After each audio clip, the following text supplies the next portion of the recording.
और उस समय सबका जूता चप्पल सिलते थे।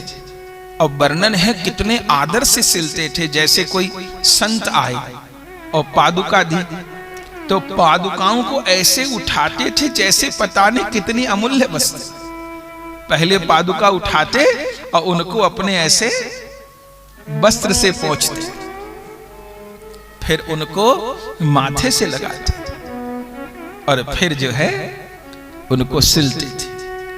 और कोई कितना भी कहे, किसी साधु से, संत से, वैष्णव से पैसा नहीं लेते थे, बाकी और जो चढ़ा जाए अपने से। और उस समय बड़ी भावना करते थे।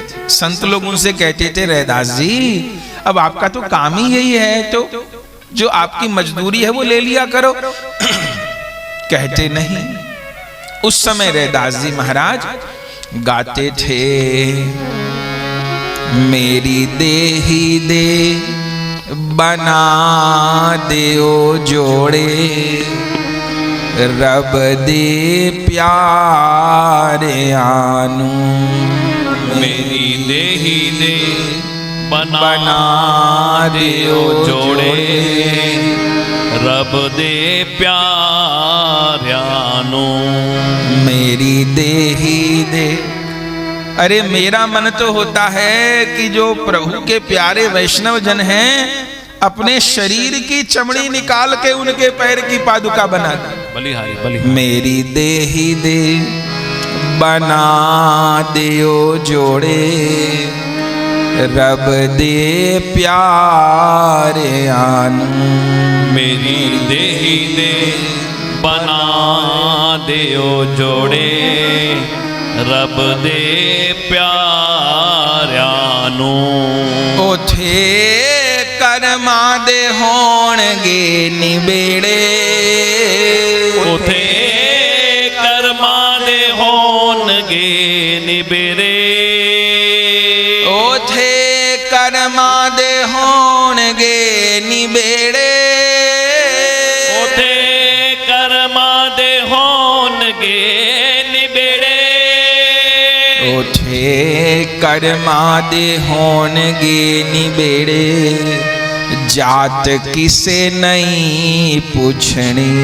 ओथे कर्मा दे होणगे निबेड़े, जात किसे नहीं पूछनी। मेरी देही दे बना देओ जोड़े, रब दे प्यारे आनू। मेरी देही दे बना देओ जोड़े, रब दे प्यारे आनू। तो ऐसे गाते रहते थे और सबके जूता चप्पल गांठते रहते थे। आहा, ऐसे करते समय बीता। और भक्तमाल जी में लिखा है, उनकी इस निष्ठा से, उनकी नाम निष्ठा से, उनकी संत निष्ठा से, संत पदरज की निष्ठा से भगवान प्रसन्न हो गए। और एक दिन तो स्वयं श्री कृष्ण साधु का वेश बना करके और रैदास जी के यहां आ गए। देखिए, करते थे संत सेवा, और संत सेवा का फल क्या हुआ कि भगवंत आ गए। भक्तमाल जी में प्रसंग, एक राजा रोज चिड़ियाओं को दाना डालते थे। चिड़िया कबूतर इनको दाना डालते थे, खूब दाना डालते थे। हजारों पक्षी इकट्ठे होते थे। बहुत समय हो गया दाना डालते डालते। एक दिन मानस सरोवर के राजहंस उड़ते हुए जा रहे थे। उन्होंने देखा ये इतने सारे पक्षी कहां इकट्ठे हो रहे हैं, हमारी तो बिरादरी के हैं। तो वो राजहंस भी उतर आए। अब उन राजहंसों को देख करके जितने पक्षी थे वो सब इधर उधर हो गए। राजा ने देखा बड़े बड़े सफेद रंग के उज्जवल, अब वो दाना तो नहीं खा रहे थे क्योंकि हंस तो मोती खाता है। तो उन हंसों को देखा, प्रणाम किया, हंसों से पूछा आप कौन हो। उन हंसों ने कहा मानस सरोवर के हंस हैं। राजा ने कहा धन्य हो गया आपका दर्शन करके। बोले ये कृपा कैसे मिली? बोले ये प्रतिदिन जो दाना डालते हो ना पक्षियों को, उसी का फल है। माने अनेकों दिन तक तो पक्षी आए, लेकिन पक्षियों को दाना डालते डालते एक दिन हंस भी आ गए। ऐसे संत सेवा करते करते, महात्मा की सेवा करते करते किसी दिन परमात्मा भी आ जाते हैं। और राजा पक्षी की सेवा करते करते एक दिन हंस भी आ गए। तो रैदास जी सब संतों की पादुका की सेवा करते, एक दिन भगवान के भी मन में प्रेम आ गया और भगवान भी साधु का रूप बनाए और श्री रैदास जी के यहां पहुंच गए। अब ठाकुर जी जब साधु बनते हैं तो भी बड़े जोरदार बनते हैं। देखा रैदास जी ने, देखते ही रह गए, बड़े जोरदार साधु हैं। और वहीं रैदास जी के यहां आकर के, रैदास जी मेरी पादुका बना दो। और भगवान ऐसी पादुका पहन के आए कि उसके दोनों तले ही गायब थे। रैदास जी ने देखा और फिर उन दोनों पादुकाओं को ऐसे वस्त्र से साफ किया, माथे से लगाया और फिर बनाने लग गए उन पादुकाओं को। और भगवान वहीं बैठे रहे। दोनों पादुका बनवा दी। भगवान राशि देने लगे। अब वो तो पूरी अशर्फियों की थैली लेके आए थे, रैदास जी का भाव दूर करने आए थे। रैदास जी ने कहा नहीं संत भगवान, मैं संतों से नहीं लेता हूं। भगवान ने कहा अरे ऐसी कैसी बात, हम ऐसे बिना शुल्क के काम नहीं करवाते। अब इतनी मेहनत की, इतनी देर में जूता तैयार किए तो पैसा तो लेना पड़ेगा। बोले नहीं महाराज, मैं कभी किसी साधु संत से नहीं लेता, उल्टा मेरे पास जो होता है मैं सेवा कर देता हूं। भगवान ने कहा अच्छा, जूता भी सिल देते हो, सेवा भी करते हो साथ में? बोले हाँ। तो क्या सेवा करोगे? बोले आप बताओ क्या सेवा करूं? मैं आपको कच्चा सामान दिलवा देता हूं, आटा दाल चावल सामान दिलवा लेता हूं, आप भोजन बना लेना। कहो दूध दिलवा देता हूं, दही दिलवा देता हूं, घी की जरूरत है घी दिलवा देता हूं, आप बना के पा लेना। और ठाकुर जी को तो लीला करनी थी। क्या बोले ठाकुर जी? रैदास जी कच्चा सामान देने को कहते हो, बना हुआ सामान नहीं दे सकते? रैदास जी ने कहा महाराज आप इतने बड़े संत, मैं तो जानते हो कौन बिरादरी का हूं, चर्मकार कुल का हूं, मेरे घर का छोड़ो आप पाएंगे। ठाकुर जी ने कहा तो क्या कमी है? मैंने सुना है तुम्हारी घरवाली कड़ी बहुत अच्छी बनाती है। ये भक्तमाल जी में लिखा है, मैंने सुना है तुम्हारी घरवाली कड़ी पकौड़ी बहुत अच्छी बनाती है। रैदास जी ने किया कि को मेरी घरवाली की खबर है कि वो कौन सब्जी बढ़िया बनाती है? बोले तुम्हारी घरवाली कड़ी पकौड़ी बहुत अच्छी बनाती है। बोले अच्छा, तो आज तो मैं तुम्हारी घरवाली के हाथ की रोटी खाऊंगा। रैदास जी कहे मेरे बड़े भाग महाराज, चलो। तो कहाँ है तुम्हारा घर? बोले घर नहीं है महाराज, झोपड़ी है, चलिए आप। तो भगवान फिर चल पड़े रैदास जी के साथ में। अब उनकी पत्नी को भी दर्शन देने थे भगवान को। वहां पहुंच गए, घरवाली को कहा अद्भुत संत आए, आज तक तो ऐसा कोई संत नहीं आया, सब लोग वहीं से लौट जाते थे। इन्होंने तो जिद करी है तुम्हारे घर जाऊंगा, तुम्हारे घर जाऊंगा और तेरी घरवाली के ही हाथ का पाऊंगा। तो जल्दी तू नहा के आ और फिर एकदम पवित्र होके रसोई बना। रैदास जी की धर्म पत्नी रसोई बनाने लग गई। भगवान वहीं बैठ गए। रैदास जी को नहीं पता कि भगवान आए हैं, वहीं बैठ गए। और रैदास जी से क्या कह रहे हैं? हमने सुना है आप कीर्तन भी बड़ा सुंदर गाते हो, तो जितने कड़ी बन रही है समय तो लगेगा, उतनी देर कोई कीर्तन ही सुना दो। तब रैदास जी कीर्तन सुनाए। ये भी बड़ा प्रसिद्ध कीर्तन है, आप सबने सुना होगा। ये सीधा भगवान को ही सुनाया था रैदास जी ने। भगवान ने कहा इतने कड़ी चावल बन रहे, इतने कीर्तन ही सुना दो। तो रैदास जी सुनाने लगे। आज के दिवस की मैं जाऊं बलिहारा, जाऊं बलिहारा, मेरे घर आया राजा राम जी का प्यारा। आज के दिवस की मैं जाऊं बलिहारा, जाऊं बलिहारा। मेरे घर आया राजा राम जी का प्यारा। आज के दिवस की मैं जाऊं बलिहारा, जाऊं बलिहारा। मेरे घर आया राजा राम जी का प्यारा। आज के दिवस की मैं जाऊं बलिहारा, जाऊं बलिहारा। मेरे घर आया राजा राम जी का प्यारा।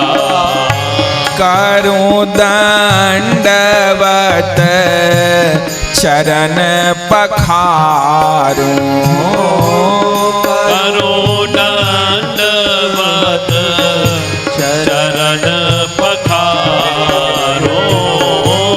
तन मन धन सन तन पे वारूं, तन मन धन सन तन पे वारूं।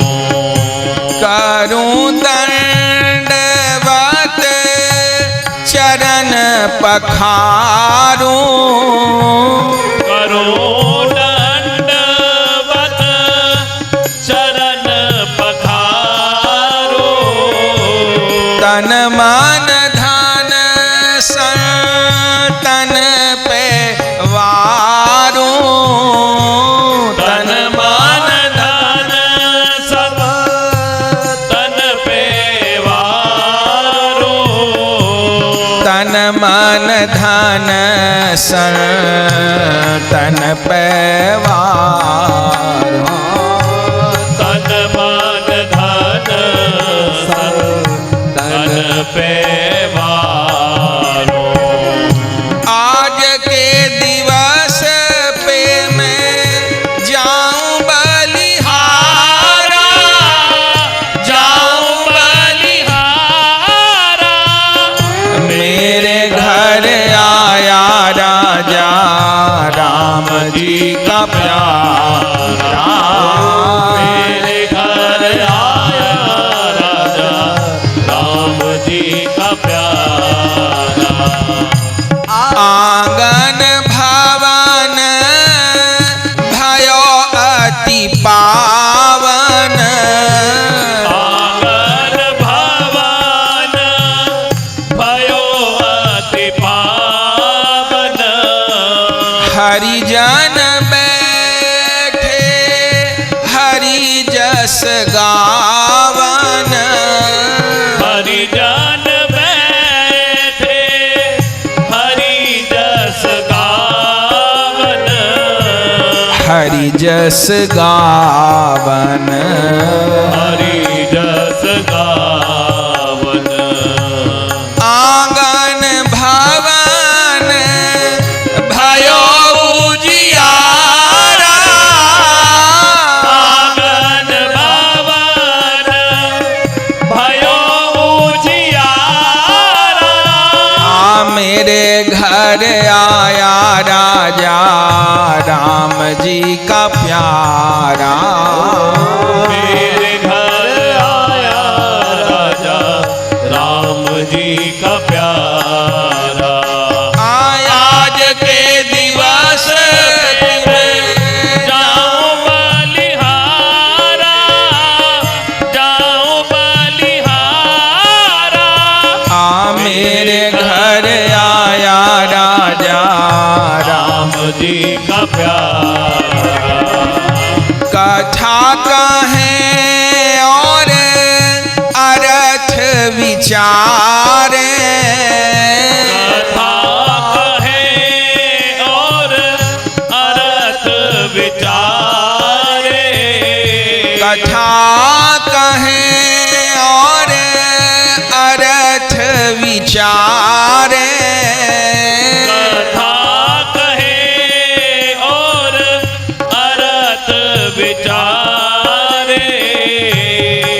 आप तरें औरन को तारे, आप तरे औरन को तारे, आप तरें औरन को तारे, आप तरे औरन को तारे,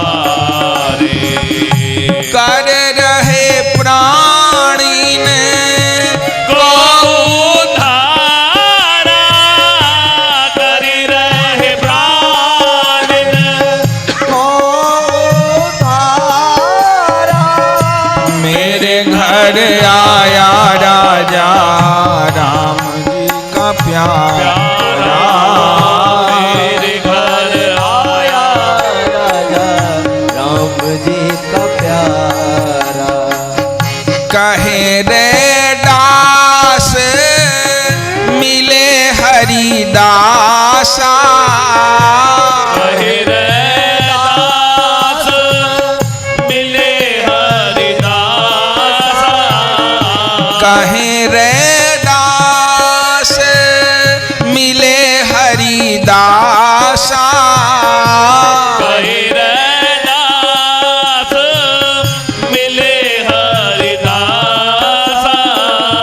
जन्म जन्म के काटे पासा, जन्म जन्म के काटे पासा, मेरा जीवन जन्म सुधारा, मेरा जीवन जन्म सुधारा, मेरे घर आया राजा राम जी का प्यारा, मेरे घर आया राम जी का प्यारा, आहा मेरे घर आया नंद लाल जी का प्यारा, मेरे घर आया नाथ जी का प्यारा, आज के दिवस की मैं जाऊं बलिहारा, आज के दिवस पे मैं जाऊं बलिहारा, मेरे घर आया राजा राम जी का प्यारा, मेरे घर आया राम जी का प्यारा, कर रहे प्राणी ने को उधारा, कर रहे प्राणिन को उधारा, आंगन भवन भयो है उजियारा, आंगन भवन भयो है उजियारा, मेरे घर आया राजा राम जी का प्यारा, मेरे घर आया राजा राम जी का प्यारा, हाँ मेरे घर आया श्यामा श्याम जी का प्यारा, मेरे घर आया श्यामा श्याम जी का प्यारा, मेरे घर आया नंद लाल जी का प्यारा, मेरे घर आया नंद लाल जी का प्यारा, मेरे घर आया श्यामा श्याम जी का प्यारा, मेरे घर आया श्यामा श्याम जी का प्यारा। क्या कहना, कीर्तन भी बहुत सुंदर सुनाए रहे दास जी, भगवान तो प्रसन्न हो गए, वे बहुत सुंदर कीर्तन सुनाया। इतनी देर में कढ़ी तैयार हो गई, ठाकुर जी तो कढ़ी खाने आए थे और उनकी धर्मपत्नी ने प्रभु को भोग लगा दिया। रैदास जी के यहाँ शालिग्राम जी की सेवा थी, उन्हीं को भोग लगता था। तो लगा करके ठाकुर जी के सामने पत्तल परोस दी। अब रैदास जी को तो खबर नहीं, भगवान ही आए हैं, वो तो सोच रहे महात्मा आए हैं। उनकी धर्म पत्नी पंखा कर रही हैं, रैदास जी बार बार परोस रहे हैं और भगवान ने खूब प्रेम से बैठ के जीमा, खूब प्रसाद पाए, फिर हाथ धुला दिए, जल पिला दिए। फिर भगवान ने कहा मैं चलता हूं। बोले ठीक है प्रभु, और कोई सेवा बताओ। तब भगवान अपने झोले में से एक पत्थर निकाले, रैदास जी से कहा रैदास जी ये रख लो। रैदास जी ने कहा कि महाराज ये क्या है, मैंने तो आपको बताया मैं संतों से कुछ नहीं लेता। भगवान ने कहा पैसा नहीं दे रहा हूं, तो ये पत्थर कैसा है? अरे पारस का नाम सुना है? पारस का? बोले हाँ सुना तो है। ये पारस है, ये मुझे कहीं मिला था, मेरे झोले में रखा था, ये आप रख लो, मुझे तो बड़ी यात्रा पे जाना है, अब आप रख लो। बोले इस पारस से क्या होता है? बोले इतना भी नहीं जाते रैदास जी, इसको लोहे पे रगड़ो तो सोना बन जाता है, लोहा छुआना तो सोना बन जाएगा, कोई रुपया पैसा थोड़ी दे रहा हूं, ये पत्थर दे रहा हूं, मेरे पास है। रैदास जी ने कहा महाराज हमारी तो दाल रोटी अच्छी चल रही है, अपना जूता गांठते हैं, उसमें हमारा निर्वाह हो रहा है, इस कीमती चीज को हम कहां रखें? भगवान को लगा ये जान नहीं पाए, तो वो जो उनकी लोहे की रापी थी जिसपे रख के वो जूता बनाते थे, भगवान ने उनकी रापी छुआ दी उस पत्थर से, और वो काली काली लोहे की रापी तो दमदमाने लगी, चमकने लगी, सोने की बन गई। रैदास जी ने कहा ये क्या हुआ? बोले यही तो बता रहा था, लोहे को सोना बना देता है पत्थर, चलो रख लो। रैदास जी ने कहा प्रभु अब मेरा कोई घर तो है नहीं, झोपड़ी है, आपको जहां ठीक लगता है वहां रख जाओ। तो भगवान वहीं छप्पर में खोस दिए उस पत्थर को, और मन में सोचिए अभी मैं खड़ा हूं, शायद संकोच करते हो, तो बाद में फिर ये निकाल के उपयोग कर लेंगे तो दरिद्रता सब दूर हो जाएगी। दे के भगवान चले गए।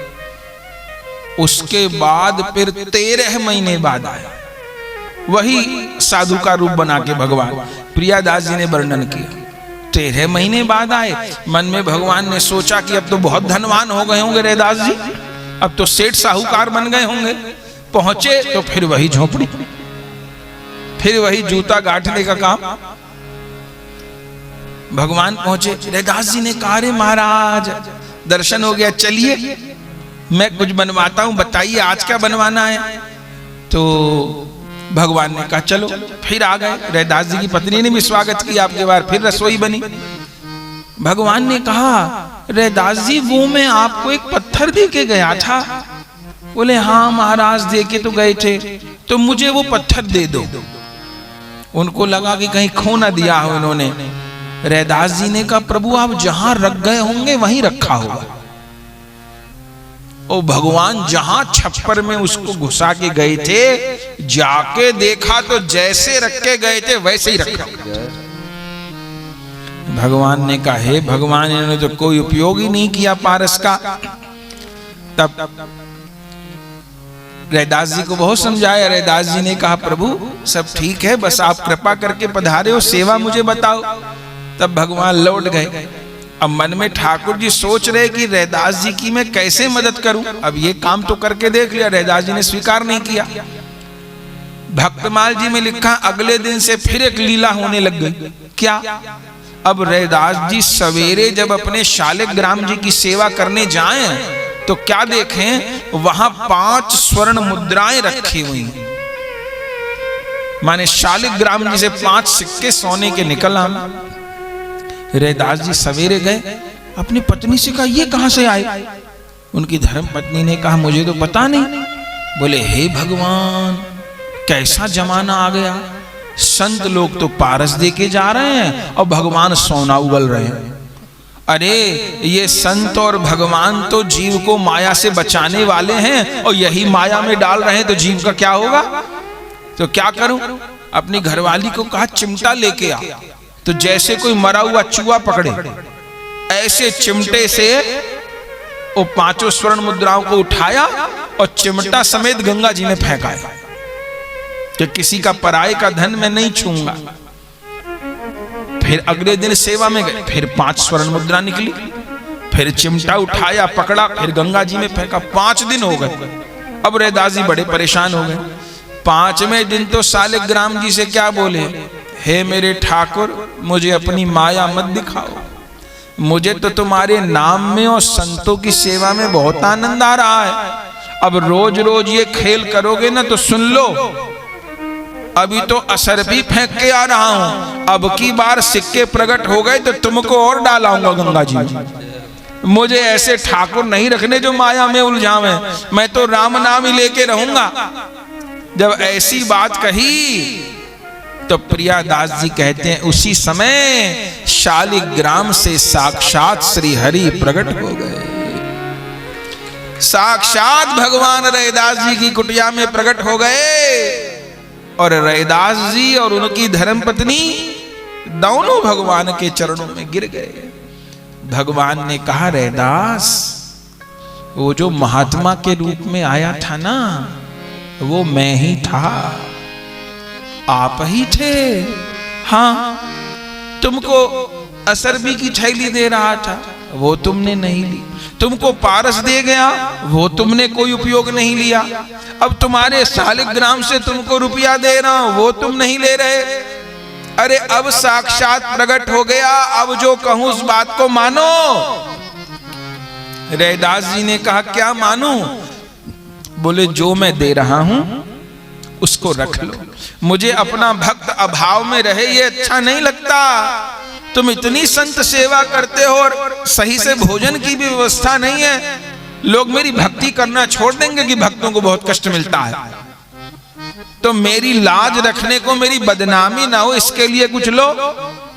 अब बार बार भगवान ने कहा, तब रैदास जी ने कहा, अच्छा तो जो आपकी इच्छा है। रैदास जी को भगवान ने कहा, तुम बताओ तुम्हारी क्या इच्छा है? महल बनवा दूं, गौशालाएं बनवा दूं, खूब संपन्नता में रहना? रैदास जी ने कहा, महाराज, मुझे अपने रहने को तो महल नहीं चाहिए, मुझे तो एक छोटी कोठरी भी चल जाएगी, पर भवन बनवाना चाहते हो तो ऐसा भवन बनवाओ जिसमें आके संत लोग निवास करें। मेरे रहने को भले एक छोटी सी कोठरी हो, पर ऐसा भवन हो जिसमें प्रसन्नता पूर्वक संत लोगों का निवास हो। तब भक्तमाल जी में लिखा है, भगवान ने एक बड़ा भवन बनवाया रैदास जी के लिए। बड़ा भवन बन गया, उसमें संत निवास बन गया, गौ सेवा रख दी, और उस भवन में इतना ऐश्वर्य, रैदास जी को कह दिया, इसमें से कभी अन्न और धन खत्म ही नहीं होगा, तुम कितना बांटना, कितना देना, और अब ये तुम्हें जूता गांठने का भी काम करने का कोई जरूरत नहीं है। अब यहीं रहो, प्रेम से रहो, भजन कीर्तन करो, साधुओं की सेवा करो, पर ये पूरे दिन धूप में बैठे रहना और जूता चप्पल गांठते रहना मुझे कष्ट होता है। रैदास जी ने कहा, प्रभु एक बात मैंने आपकी मान ली, आपने भवन बनवा दिया, अच्छी बात है, संत लोग रहेंगे, अच्छी बात है, अन्न धन दे दिया, संतों की सेवा करूंगा, अच्छी बात है, लेकिन ये काम मैं नहीं छोड़ूंगा। ये जूता गांठने की सेवा तो मेरा भजन है, इसमें कितना लाभ होता है, ऐसे तो साधु लोग चरण नहीं छूने देंगे। और जब उनकी पादुका मिल जाती है तो मैं तो रात को सिरहाने रख के सोता हूं पादुका को, तो मुझे आपकी लीला का अनुभव होता है रात्रि को, तो ये सेवा मैं नहीं छोड़ूंगा। भगवान ने कहा, ठीक है, तो ये सेवा करते रहना। अब रैदास जी महाराज उस भवन में आ गए और वहां खूब प्रसन्नता पूर्वक रहने लगे, लेकिन वो सेवा उन्होंने नहीं छोड़ी, सेवा उसको करते रहे।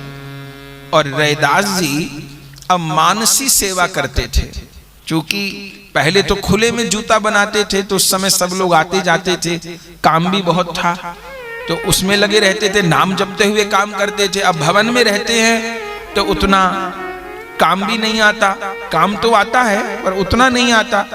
अब एकांत में बैठे रहते हैं तो मानसी सेवा करते हैं। रैदास जी को मानसी सेवा सिद्ध थी। अब वो मानसी सेवा में बैठे बैठे पहले मैंने प्रिया प्रियतम को स्नान कराया, फिर उनका श्रृंगार किया, उनको भोग लगाया, उनकी आरती की। ये सब सेवाओं का चिंतन वो करते थे। तो एक दिन बैठे हुए थे, बैठे वहीं थे, चमड़ा भिगो रखा था कठौता में, और वही रापी हथौड़ी कील बैठे वहीं थे अपने काम पर, लेकिन बैठे ध्यान कर रहे थे। उसी समय राजा दर्शन करने के लिए आया। काशी का राजा, काशी का जो राजा था वो कबीर दास जी का शिष्य था। कबीर दास जी और रैदास जी गुरु भाई हैं, गुरु भाई हैं रैदास जी और कबीर दास जी। वो भी रामानंदाचार्य जी के शिष्य हैं, कबीर दास जी भी रैदास जी भी, और आपस में गुरु भाई तो हैं, प्रेम बहुत था। रैदास जी भी, चूंकि काशी में कबीर दास जी रहते थे, काशी में रैदास जी रहते थे, तो कभी रैदास जी भी जाते थे, कभी कबीर दास जी भी आते थे।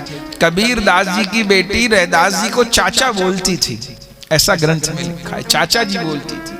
कबीर दास जी के 2 संतान थी, एक बेटा एक बेटी, कमाल और कमली। तो कबीर दास जी का शिष्य था राजा, तो जाता था कबीर दास जी के सत्संग में। तो कबीर दास जी ने एक दिन रैदास जी का चरित्र सुनाया, अपने ही बड़े गुरु भाई का चरित्र सुनाया। तो बड़े प्रसन्न हुए राजा। राजा ने कहा, इतने बड़े संत रहते हैं काशी में और हमको पता नहीं, तो हम दर्शन करने जाएंगे। कबीर दास जी ने कहा, ठीक है चले जाना। अब राजा ने सोचा कि कोई बहुत बड़ा मठ मंदिर होगा, कोई बड़े महात्मा होंगे जो ऊंची गद्दी पर बैठे हो, बड़ी बड़ी माला पहरी हो। अब उनको थोड़ी पता था कि मोची के रूप में होंगे। अब राजा पूछते पूछते आ गया, कहाँ रैदास जी रहते हैं। और रैदास जी का घर तो ठीक था, लेकिन काम तो उनका वही था, वहां बैठे थे। सवेरे सवेरे का समय था, राजा गंगा स्नान करके लौट रहा था, तभी रैदास जी के पहुंचा। रैदास जी नेत्र बंद किए थे और वही ध्यान में बैठे थे, और उस समय वो प्रभु को स्नान करा रहे थे। जिस समय राजा आया, स्नान कराया, फिर उस चरणामृत को इकट्ठा किया। उसी समय राजा ने आके प्रणाम किया। उसने सुना था रैदास जी के बारे में, जैसे प्रणाम किया, अब दया आई रैदास जी को। अब वो तो मानसी सेवा में थे मन से, उन्होंने भगवान को स्नान कराया। तो जैसे राजा ने प्रणाम किया और ये कह के किया, महाराज मैं श्री कबीर दास जी का शिष्य हूं, आप भी मेरे गुरु तुल्य हैं, आपको प्रणाम करने आया। तो जब अपने गुरु भाई का नाम सुने कबीर दास जी का, तो रैदास जी उसी समय जो कठौता भरा था जिसमें चमड़ा भिगोते थे, वहां का जल लिए और राजा को दे दिए। बैठे थे ध्यान में, क्या बोले, लो राजा चरणामृत। अब राजा में कहां इतनी श्रद्धा। देखिए होता क्या है, क्या वस्तु दी जा रही ये नहीं देखते, कौन दे रहा है ये देखते। ताकत जो होती है वो हाथ में होती है, वस्तु में नहीं होती। क्या दिया जा रहा है ये नहीं देखा जाता, कौन दे रहा है ये देखा जाता है। और राजा में उतनी समझ नहीं थी। अब उसको तो लगा जिसमें चमड़ा भिगोते वहां का पानी मुझे दे रहे हैं, वो वहां का पानी नहीं दे रहे थे, वो तो मानसी सेवा में थे, भगवान को स्नान कराए थे, तो मानसी सेवा में उन्होंने लो चरणामृत। राजा ने ले तो लिया और मन में सोचे, हे भगवान, गुरुजी इन्हीं की कथा सुना रहे थे, ये तो मोची, और अपने कठौते का पानी मुझे दे रहे हैं और कह रहे चरणामृत। ये चरणामृत कि चमड़ा भिगो रखा है इसमें इन्होंने। लेकिन क्या करूं, अब शर्म में ले तो लिया, लेकिन तार्किक लोग होते हैं तो मन में तर्क बहुत चलते हैं उनके। ले लिया पर पीवे नहीं। रैदास जी ने कहा, पियो राजन, चरणामृत है। अब ले तो लिया, अब वो कह रहे थे पियो, तो नाटक करने लगा पीने का। मुंह के पास ले गया, पिया तो नहीं, ऐसे हाथ टेढ़ा कर दिया। तो टेढ़ा करने से जो उसने कपड़ा पहरा था, कोट पहरा था, उसकी बाजू के अंदर पानी चला गया, जल चला गया। तो रैदास जी को ऐसा दिखा दिया कि मैंने पी लिया, तो पिया नहीं, ऐसे ढनका दिया। अब रैदास जी को खबर नहीं पिया तो कोई, उनको खबर ही नहीं पिया कि नहीं पिया।